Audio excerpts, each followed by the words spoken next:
மன்னிப்பு கேளுங்கடா, மன்னிப்பு கேளுங்கடா, மன்னிப்பு கேளுங்கடா, சொல்லல.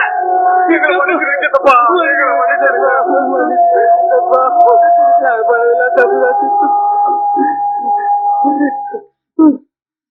பாருங்க, எல்லாரும் நல்லா கேட்டுக்கங்க. அவங்க மட்டும் தான் இந்த புள்ள எல்லாம் சொல்லியிருக்காங்க.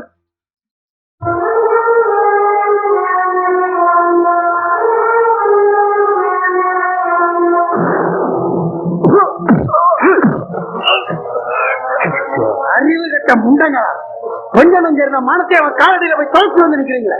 உங்களை யாரா நான் இல்லாத வெளியே அடிக்க போக சொன்னது? அவனுங்களை அழிக்கணும்னா எனக்கு ஒரு நொடி போதும். ஆனா இப்ப அது முக்கியம் இல்ல. அவனுங்களுக்கு எது சொந்தமா இருக்கோ அதெல்லாம் நமக்கு சொந்தமாகணும். அதுக்கு பத்திரமும் ரெடி ஆகணும், அவனுங்களுக்கு பாடையும் ரெடி ஆகணும்.